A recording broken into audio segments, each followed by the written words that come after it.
Bonsoir à tous, bienvenue sur le plateau Equinox Soir, votre décryptage quotidien de l'actualité de lundi à vendredi, 19h, 21h, 18h, 20h, Greenwich Mean Time. Ils sont 7 députés issus principalement du Rassemblement démocratique du peuple camerounais qui ne siègent plus à l'Assemblée nationale au titre de la 10e législature. Ces décès portent aujourd'hui à 173 au lieu de 180 le nombre de députés à la Chambre basse. Dans le même temps, au niveau du Sénat, le compteur affiche aujourd'hui 98 au lieu de 100. 2 sont morts, puis depuis le début de la 2e législature.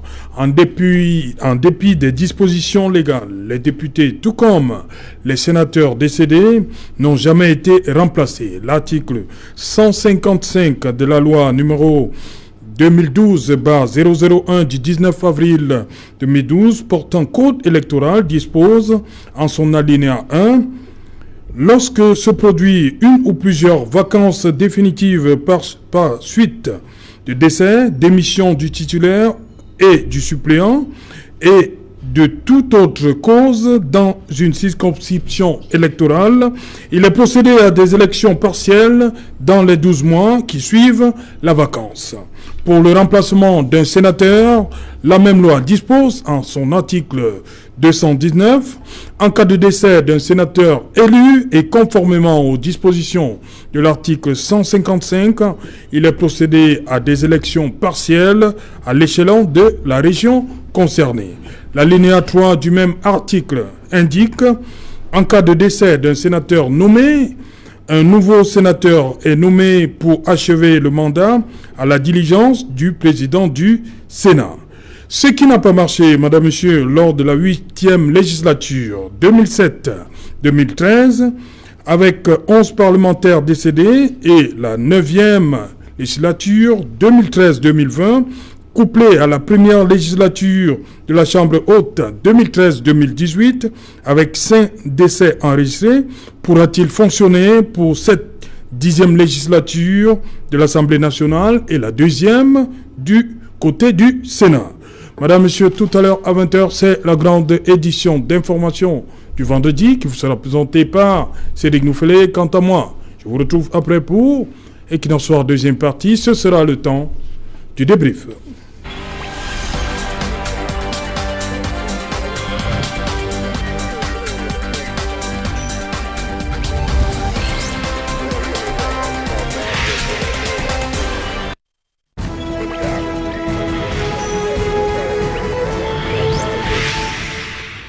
Parlement camerounais, pourquoi les décédés ne sont pas remplacés? Pour en parler, nous avons invité un plateau ce soir. Maître Achille Lodjo. Bonsoir, Maître. Bonsoir, mon cher Serge.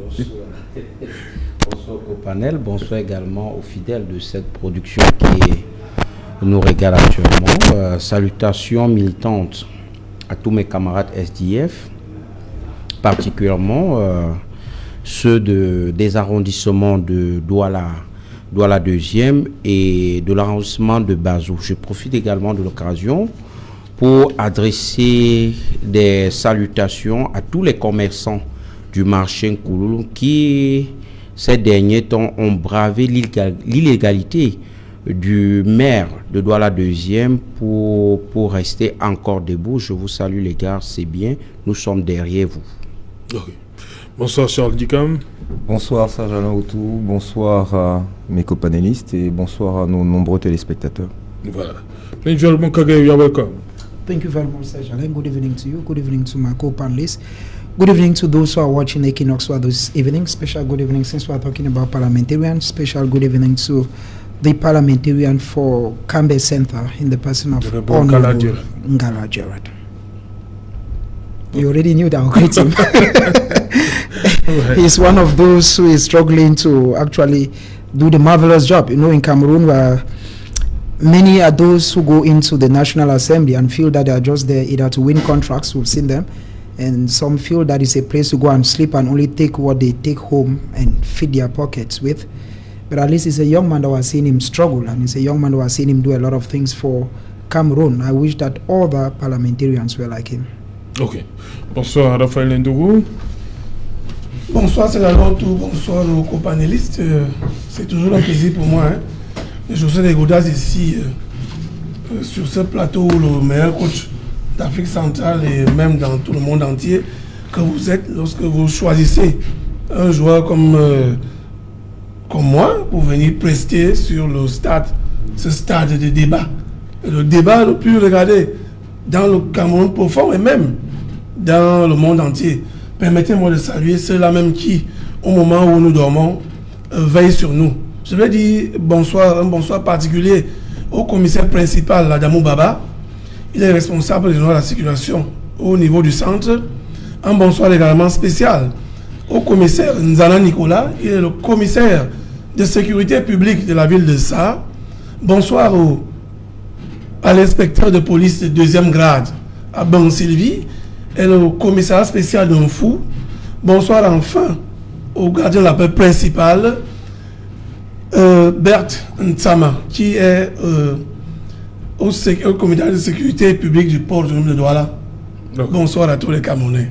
Et vous étiez à ça, vous avez oublié mon atelier avec le commissaire Méfiré. Heureusement que Méfiré, tout le monde le connaît, il n'est plus à présenter, il n'est même plus à saluer ici, parce que au moment où il était à Douala, au groupement mobile d'intervention numéro 2, il fait ses preuves ici. Et je suis sûr d'une chose, s'il y a un petit banditisme qui va naître dans l'allée qui est, ils auront en face le commissaire Méfiré, justement, qui est un homme prêt dans ce genre de circonstances. Ce n'est pas le petit banditisme départemental qui dépassera Méfiré à mon atelier. Voilà, ok. Voilà, Maître Achille Ledio, d'entrée de jeu comme ça, est-ce que l'exécutif a un problème à remplacer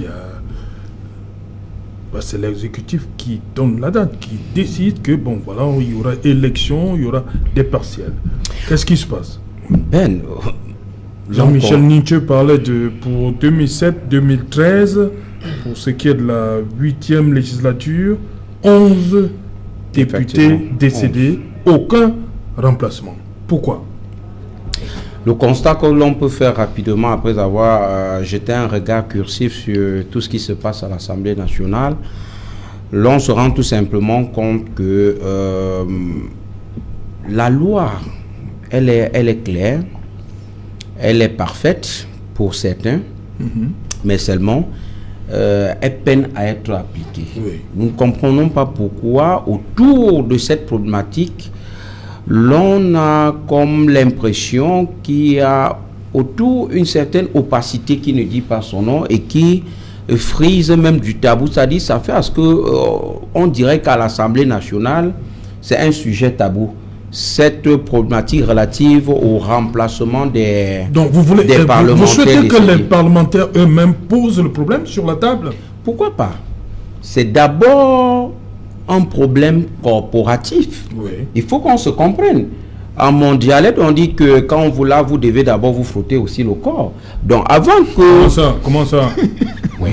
Ça, c'est vous vous frottez le corps vous-même d'abord. Si on vous lave, vous allez vous frotter. C'est-à-dire, c'est une façon de dire, vous devez faire les efforts pour qu'on puisse apitoyer sur votre propre sort. Vous devez vous-même déjà commencer à poser des efforts dans le sens que l'on verra que non, vous êtes en train de faire des efforts. Donc, je dis que à l'Assemblée nationale, on a comme si c'est comme si c'est un sujet. Vous savez pourquoi j'ai dit, il y a un téléspectateur fidèle d'Equinox aux États-Unis il adore les petites formules de Maître Nguefar sur le plateau, et Maître Ndongue, l'autre jour, il a parlé de quand vous mourrez, vous percez la couverture avec les pieds. Donc aujourd'hui, vous vous dites quand vous vous lavez... Non, quand on vous lave, vous devez vous frotter le corps. C'est-à-dire que vous devez absolument, vous devez quand même participer à ce qu'on s'applique sur votre sort. Donc, oui. Bref, c'est... Donc les parlementaires doivent prendre cette situation. Ils doivent en débattre. Oui. La loi est claire et vous avez si bien fait de citer les articles, je vais dire l'article 155 de la loi de 2012 modifiée en décembre de la même année, portant code électoral.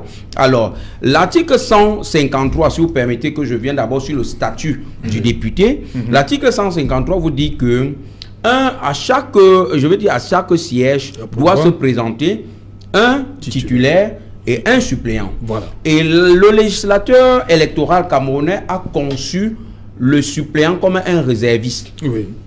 Et l'article qui suit, le 155, vous fait comprendre que 54 vous fait comprendre que en cas de survenance d'un cas de vacances, oui.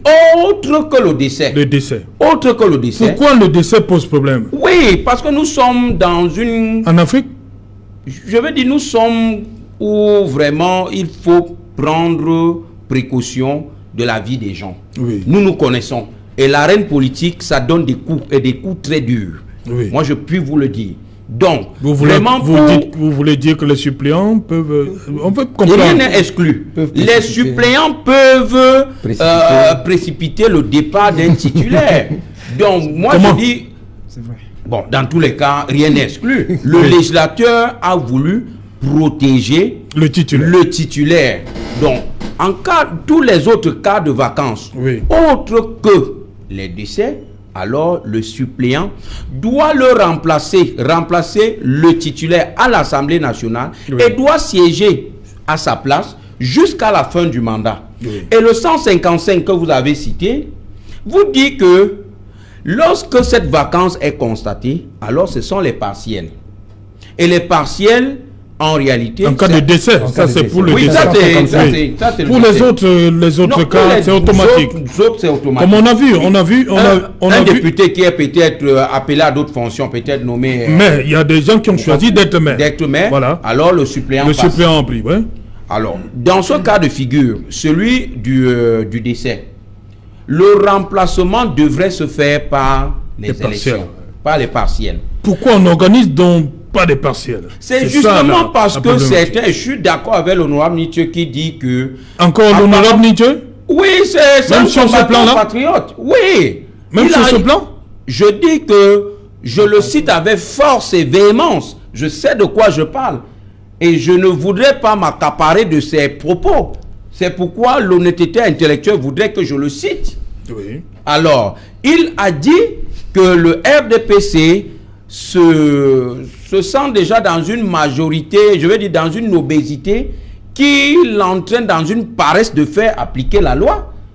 L'honnêteté intellectuelle voudrait qu'on cite celui-là même qui a dit cela. Et mon analyse à moi me fait comprendre effectivement que le RDPC s'en fout effectivement des textes que nous prenons, que nous votons. Voilà. Nous ne comprenons pas pourquoi c'est toujours le RDPC qui doit appliquer les textes, les lois du Cameroun, quand il veut, comme il l'entend.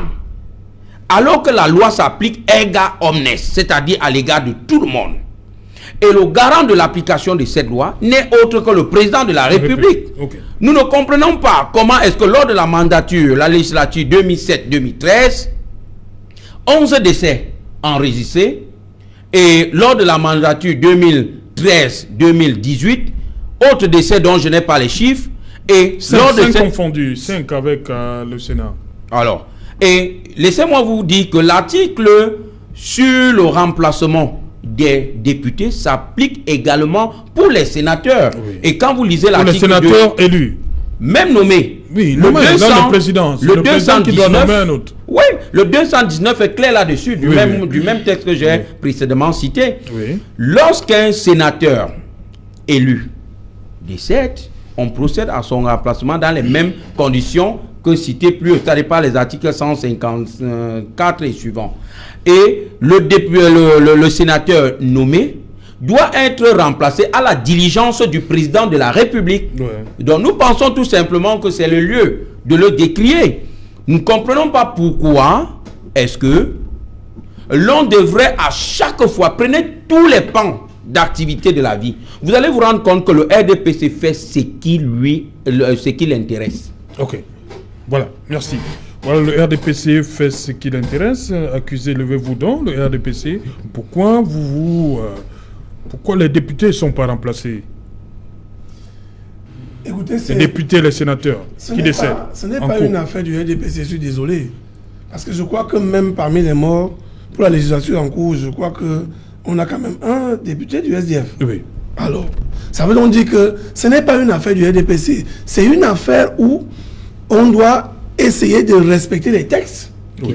Et puis maintenant, Maître Lejo vient d'indiquer quelque chose tout à l'heure. Concernant les députés titulaires d'aujourd'hui, je peux vous citer au moins 2 que je connais à la législature actuelle, qui étaient hier des suppléants. Un au RDPC et l'autre à l'UDC. Je veux seulement Mais est-ce qu'ils n'ont pas remplacé parce qu'il y a eu Laissez-moi arriver là où je vais, non? Oui. Ah, très bien. Ça veut donc dire quoi? Ça veut dire que ceux-là hier qui se plaignaient, qui n'ont rien. C'est-à-dire que les députés suppléants d'hier, qui se plaignaient, qui n'ont rien, aujourd'hui sont élus titulaires. Au moins, ils pouvaient aller là-bas avec la niaque pour dire, essayons de voir dans quelles conditions les députés suppléants peuvent quand même avoir un petit quelque chose. Puisque, lorsqu'on bat campagne, on est avec son suppléant. D'ailleurs, on vous dit dans la même loi que vous avez citée, qu'ils sont élus ou désignés en même temps, selon les mêmes conditions que les titulaires. Oui, et puis, ce sont les partis qui investissent ces gens-là. Ça veut donc dire que, je parle de la circonscription d'Union Ouest que je connais. Madame le député Hélène Atanga est de Ngomzap. Son titulaire peut être de Mangama, d'Akwaiman. Son suppléant, autant pour moi. Son suppléant peut être de Mangama ou d'Akwaiman. Ça veut dire que le suppléant dans sa zone là-bas, les populations ont les yeux rivés sur lui. Qu'est-ce qu'il fait? Il n'a aucun, comment on va dire, aucun micro-projet. Il n'a même pas de l'argent. Généralement, il est quelqu'un qu'on oublie pendant toute la mandature. Résultat des courses donc, il faut trouver une solution. Oui. Le député que je vous faisais allusion tout à l'heure, peut-être que les élections va se reconnaître. Il a été titulaire dans la Mefou et à Kono. Et maintenant, lors d'un débat quelque part à Yaoundé là-bas, on plairait la même chose ensemble avec lui.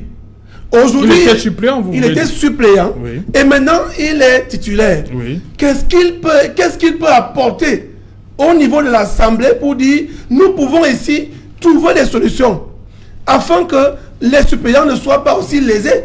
Ils ne sont pas des moins que rien, mon Dieu. Ce sont des personnalités aussi qu'on choisit dans les partis politiques. Donc, allez mettre ça au niveau du RDPC, moi je trouve qu'on va encore aller dans tous les sens. Alors que nous devons trouver des solutions, qu'on soit du RDPC ou ailleurs, on trouve des solutions pour que les suppléants ne soient pas les moins que rien et qu'ils ne soient pas oubliés. Pourtant, les textes prévoient qu'ils sont au même titre que les titulaires. Malheureusement, ils ne peuvent pas être remplacés en cas de décès. Parce que les gens estiment qu'en cas de décès, peut-être le suppléant peut avoir cherché la mort de son titulaire. Non, même si nous sommes les Africains, attendez. Si quelqu'un veut vous tuer, même s'il ne veut pas vous remplacer, vous tue. C'est clair, c'est pas une affaire où c'est quand le texte va le prévoir qu'on va tuer tous les titulaires et les suppléants vont rentrer à l'Assemblée. Il faut encadrer cela. Et pour encadrer cela, il faut que l'ensemble des députés à l'Assemblée nationale prennent les dispositions pour qu'on mette cela sur la table, que les suppléants soient quand même des personnalités qui peuvent à un moment donné sur le terrain aller aussi dire à leur population, nous voici. Le titulaire peut choisir de ne pas descendre dans la zone de compétence de son suppléant. Il n'aura que ses yeux pour pleurer. Honnêtement aussi, on pouvait faire terre à terre comme on dit au quartier. C'est-à-dire que le titulaire a son cabinet parlementaire pour ceux des députés qui en ont, au moins utiliser son suppléant dans ce cabinet-là et qu'ensemble... C'est un climat de méfiance.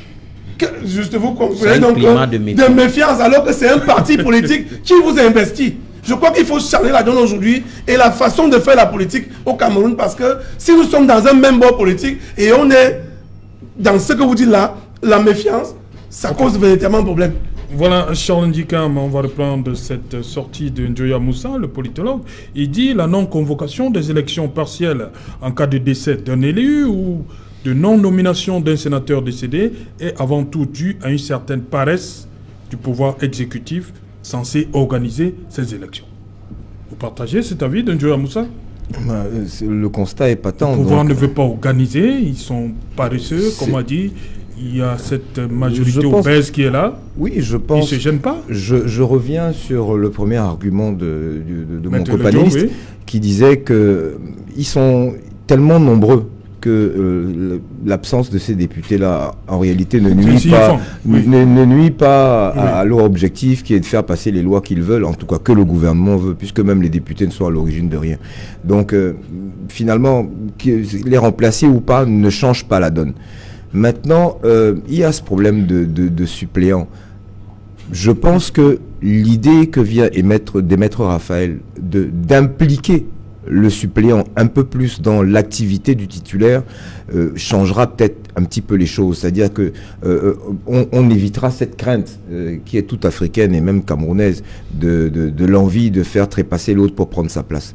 C'est un petit peu cela. Mais je reste fondamentalement convaincu que si jusque-là ces élections partielles ne sont pas organisées, c'est parce qu'ils n'en ont pas, tout simplement pas besoin. C'est le fait du prince. Ok. Voilà, puis Mukage, d'autres pensent que c'est des contraintes budgétaires. Il n'y a pas d'argent, on peut organiser. Comme là, on est déjà à 7, là. Ça va prendre beaucoup d'argent. Hein. C'est votre avis? Sure, Serge, I think the issue is that organizing elections are very costly. That's the first aspect, you know, because we're talking about the parliamentary elections that are different from that of the municipal. Because if it is municipal elections, you can just call the councillors, because councillors vote their mayor. Now, if a mayor is not there, it means that the councillors sit together and decide who becomes the next mayor. But in the case of parliamentarians, you need to go back to your constituency and let the people go back to the ballot box. Now, if the people need to go back to the ballot box, it means that Elecam needs to come back to play again. It takes a lot of money to manage an election. That's the first aspect. The second aspect is that it's going to take a lot of energy and time to remobilize those of the constituency. It means that those in each constituency need to go Donc, pourquoi avoir doit inscrire ça dans la loi? Serge Alain, it is but normal. The law is always there, and la loi là, il faut l'appliquer, non? No, the law is there, but I think that one thing that will create a problem there is the fact that each regime in power will always want to have this absolute majority. Because if you look at the case like what is going on now, a majority of those, if not all the parliamentarians who have died are of the CPDM. It means that if they were to go back to the constituency and say, okay, let's go back for a vote, there is a possibility that a party or a political party of the opposition picks a ticket. Now the CPDM will obviously not want to have that kind of a case. It's preferable that things they already had, because at the National Assembly, the CPDM has 140 parliamentarians. If they lost 7, it means they are still left with 134. Now, the next political party that follows is 7 parliamentarians, which should be the UNDP. The SDF has just 5. It means that if the CPDM, even we are not wishing any person dead, even if the CPDM were to lose more than that again before 2025 for another re-elections, the CPDM has no issue. Why? Because at the level of National Assembly, it is the majority that votes. It means that when a bill comes up, the parliamentarians need to either stand for the motion or against it. Now, at the level of National Assembly, the CPDM has an absolute majority. Even if it were the SDF that were in place today, let's say the SDF were at the level of a to say president, and they have this majority, I want to doubt whether they will change the same law to mean that if a parliamentarian dies, they should go in for fresh elections. So I think that, first of all, far from the fact that it is very costly, because it's costly, and there is also this aspect of maintaining an absolute majority. And like somebody said here, Serge Alain, we are all Africans, okay? If somebody were to say, for instance, that, okay, if you are not there tomorrow, Prince, if you're not there tomorrow, this person takes your seat, there is a problem. So that is why I think that the alternates, like Raphael Ndugu said, the alternates who many a time we don't actually see them in the field. Because very few Cameroonians actually know that there is an alternate. Most Cameroonians only know the MP. They only know that, okay, this is the MP, but they don't know that directly behind the MP there is somebody who is also assisting. Why? Because there is only one person who goes to the National Assembly. There is a person who brings the budget, and at times the person is just there to, like, even when he's giving the alternate, it's as if he's a help. Whereas I want to feel that the law would have empowered the parliamentarian as well as the alternate, because they are almost of the same. They are the same. It's just that one person is up and the other is second. It's just like a mayor and his assistant.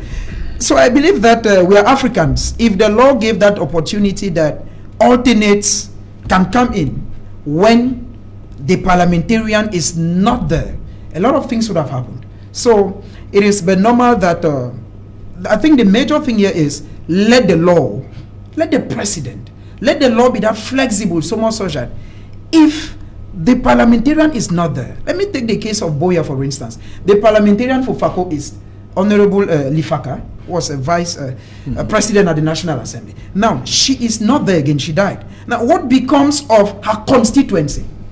Because I believe that the power of each parliamentarian, even at the level of National Assembly, is to do two things: to check government policy and also to lobby.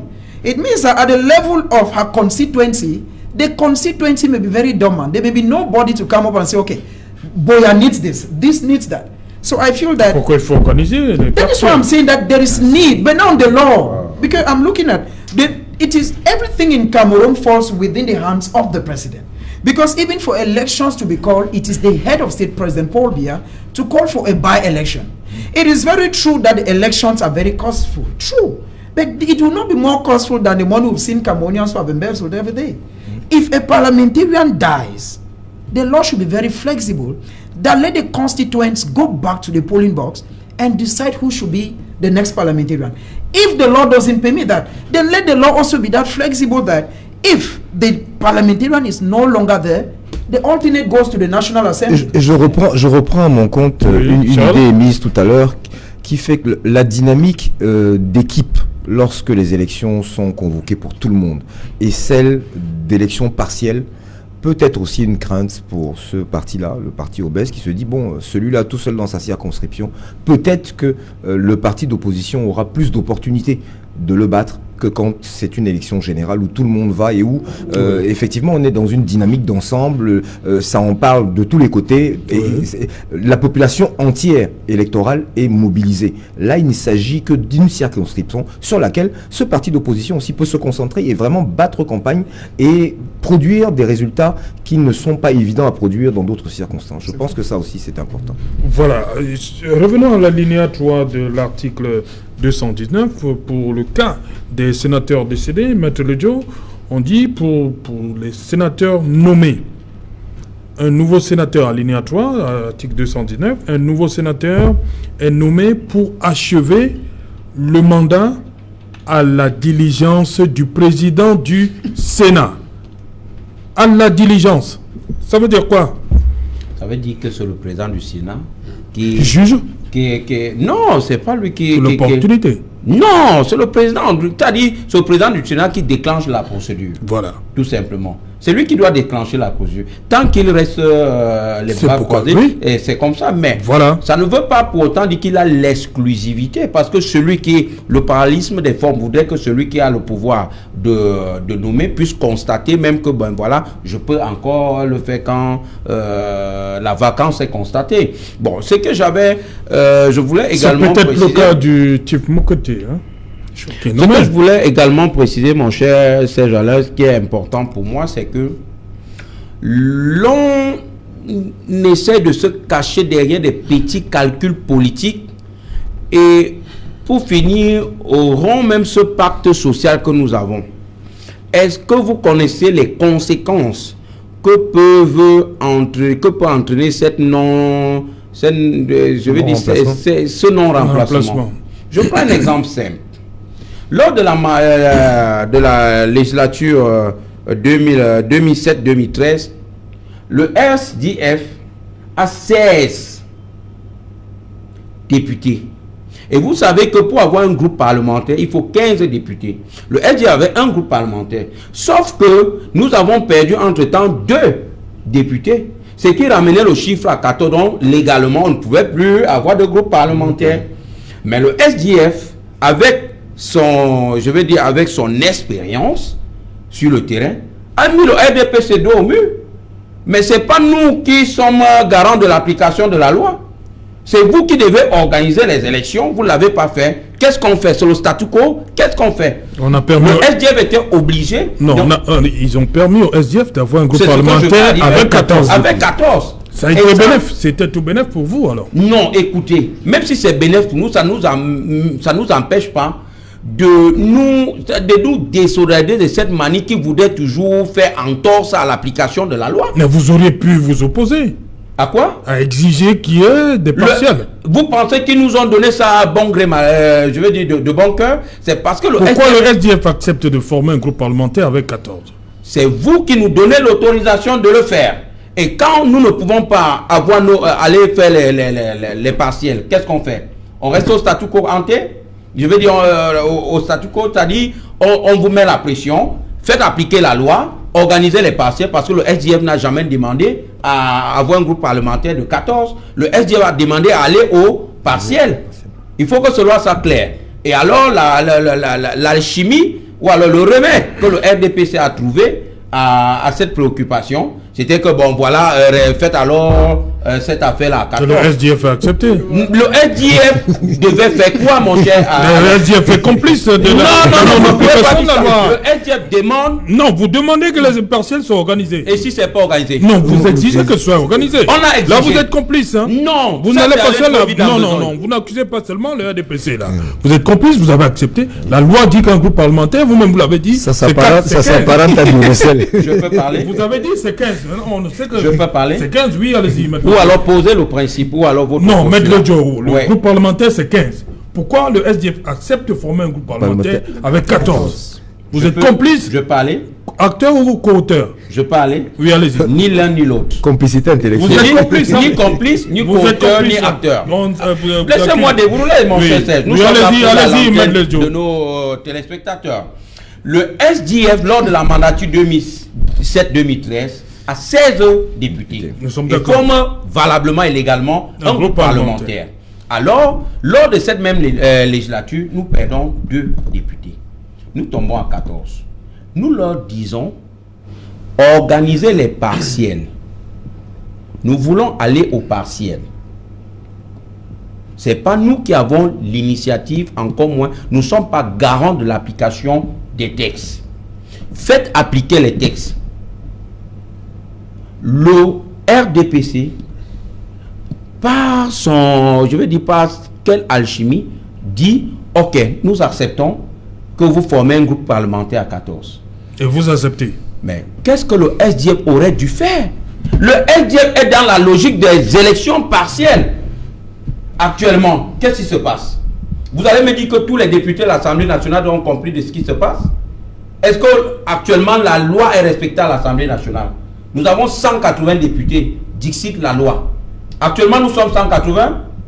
Vous pensez que vous allez étiqueter tous ces députés de complices? Voilà pourquoi le débat est posé sur la table aujourd'hui. Ça me fait donc revenir. Il faut organiser des partiels. Ça me fait donc revenir sur la première prise de position de Raphaël, qui dit que le député doit chercher à... Vous ne pouvez pas mettre cette responsabilité sous le dos ou alors au passif du député pris de façon, je vais dire, singleton. C'est un ensemble. Nous exhortons l'Assemblée nationale à faire sienne ses préoccupations du remplacement des parlementaires décédés.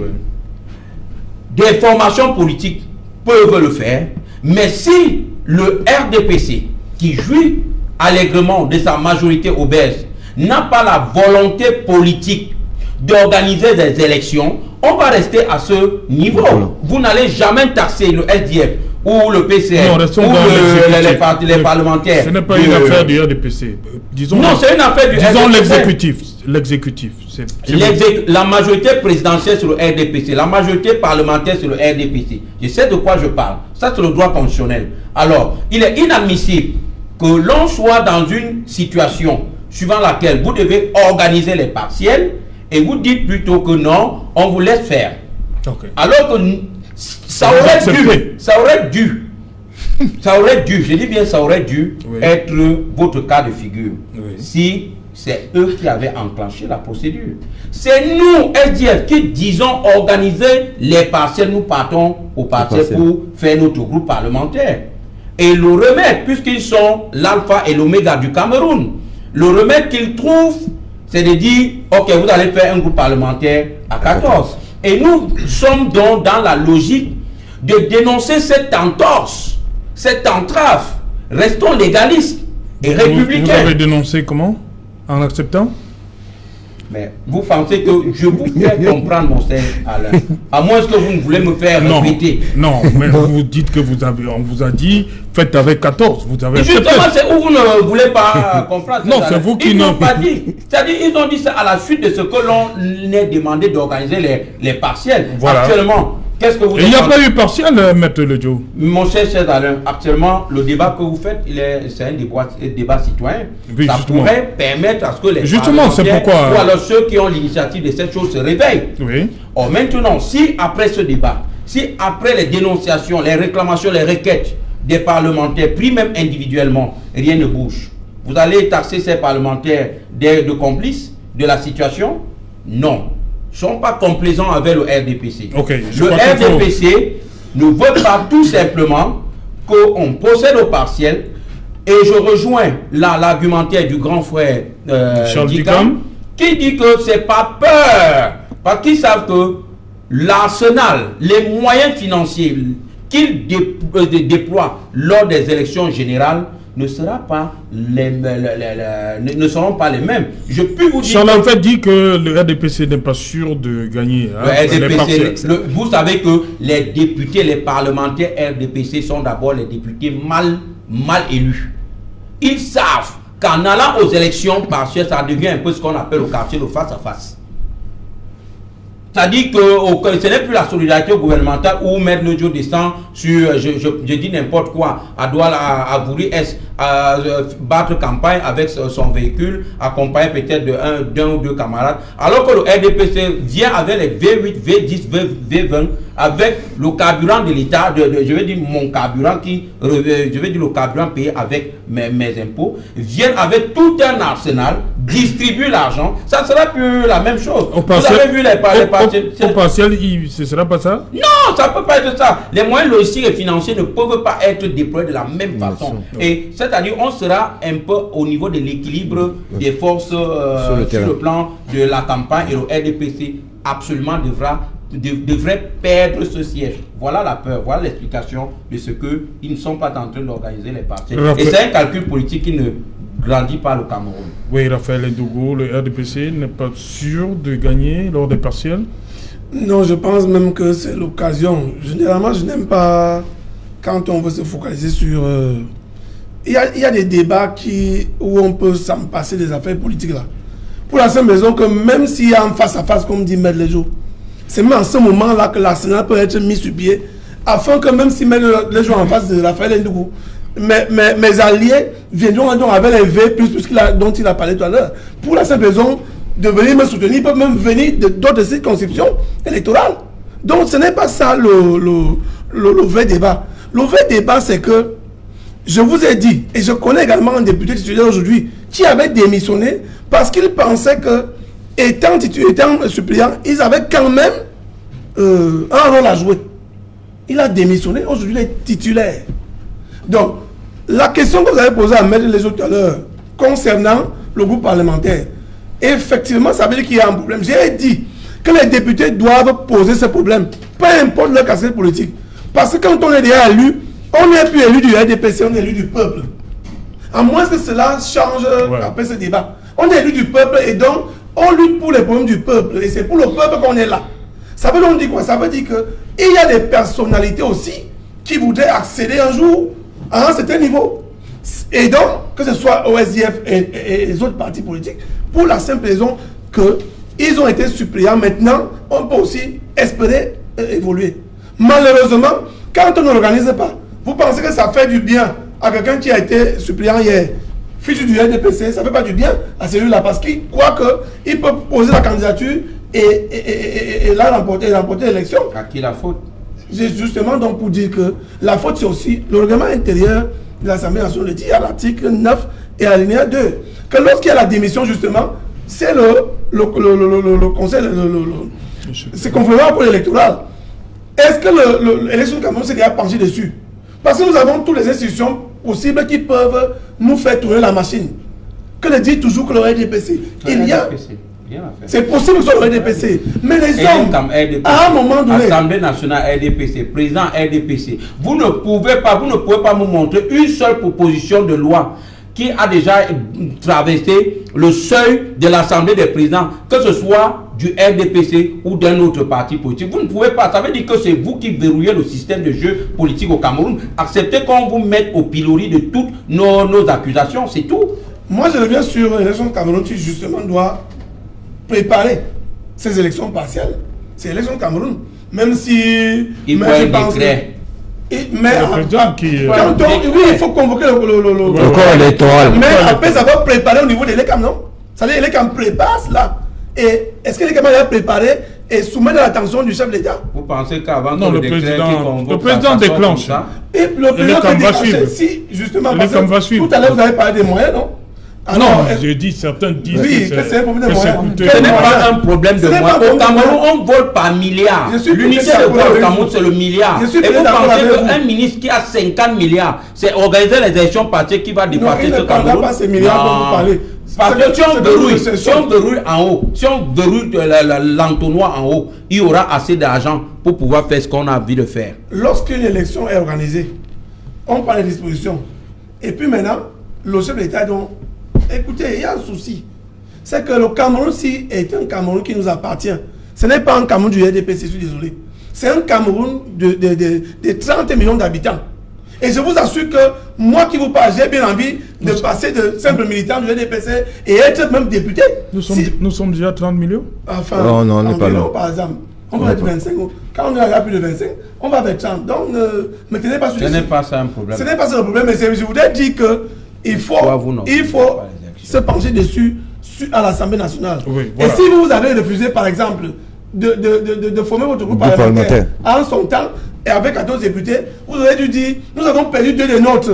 Nous voulons, selon les textes, nous voulons respecter les... C'est ce que le RDF a fait. Mais vous avez quand même accepté. Vous avez quand même accepté. Est-ce que vous pouvez faire face à un RDF? Dites simplement que vous ne voulez pas. Que vous ne voulez pas former votre groupe parlementaire. Si nous avions voulu, si nous avions voulu... Non, mais il faut reconnaître que le RDF a accepté Pétionnet. Non, je ne peux pas vous faire plaisir. Un groupe parlementaire avec 14. C'est nous qui avons demandé qu'on applique la loi. La loi n'a pas été appliquée. Alors, vous voulez vous prévaloir de votre propre turpitude? Non, moi je ne suis pas comme vous. Je voudrais dire que les députés peuvent poser problème dans l'ensemble. Pour dire qu'il faut d'abord, améliorer les conditions des suppléants. 2, lorsqu'il y a décès, qu'on organise l'élection tout de suite. Parce que ce n'est pas seulement les décès. Le suppléant fait quoi? Quand on est... Le suppléant, c'est un réserviste. Le réserviste qui ne vaut rien, qui n'a rien à faire. Il attend. Il va camper à vos côtés, partout avec vous. Même quand vous descendez pour les... C'est vous qui l'avez conçu comme ça. C'est vous qui avez fait son statut comme ça. Vous le RDPC. Voilà, on va se calmer. C'est vous le RDPC. On se calme. Lorsque vous Raphaël, le compte rendu parlementaire, vous appelez au moins votre suppléant pour vous accompagner dans le cadre du compte rendu parlementaire ou bien des dons que les députés font. Vous n'appelez même plus votre suppléant. Pourtant, vous êtes dans la même maison politique. Donc, comprenons que ce n'est pas la peine de déposer. Tout le monde doit se mettre en question. Tu blagues, tu vas laisser ta vie. Voilà. Raphaël, on se calme. Non, on est calme, rassurez-vous. Oui, Raphaël, merci Madeleine, Raphaël. Prince Joël Mokake, on pose le problème. Est-ce que les députés doivent porter ça? Vous dites quoi, mais honorable Ngala? Vous regardez en ce moment, ils doivent porter ça. Yeah, the thing is that parliamentarians normally, I said that parliamentarians have 2 main functions. When you vote somebody to go represent you in the National Assembly, is that the person should check what the government is doing. But unfortunately for us, a majority of our parliamentarians are not doing that job. And secondly, parliamentarians are also supposed to ensure that they lobby to bring a lot of things to their people.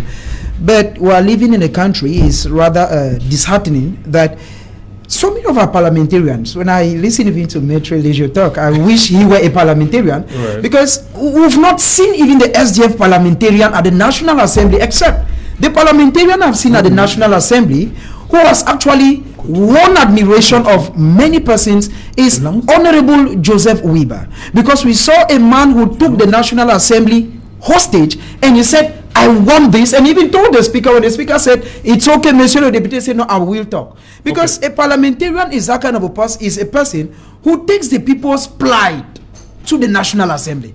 A parliamentarian is not somebody who goes to the National Assembly and sleeps. But it's unfortunate that a majority of our parliamentarians go to the National Assembly, and if you ask actually what they go and do, the people cannot say. That is why, even when they go for elections, let me tell you that they were saying something here. I remember that during the last twin elections, In certain constituencies, especially in the northwest and the southwest, the president, they call the election should go back in these areas. In an area like Lebialem, where Denis King Limo was even there of the Social Democratic Front, he was still beaten. What then do you say?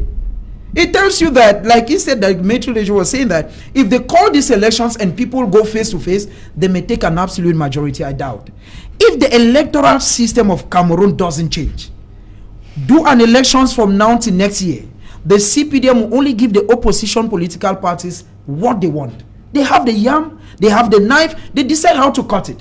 At the level of the polling station, the representative of Elekam is the CPDM. The representative of the divisional officer is CPDM. You cannot distinguish in Cameroon between a divisional officer and the CPDM. They are all one person. If not, why is it that when a political party wants to go out for a protest, they ban them, but if with the CPDM, it is validated. Merci, on revient après le journal dans un instant, donc ce sera le 20h avec Cédric Nouffelé. Avant cela, une page de pub. Madam, good morning, I know exactly what you can find now. You know me very well. I am a faithful customer of my yard. Ah, madam, you correct, See my papa.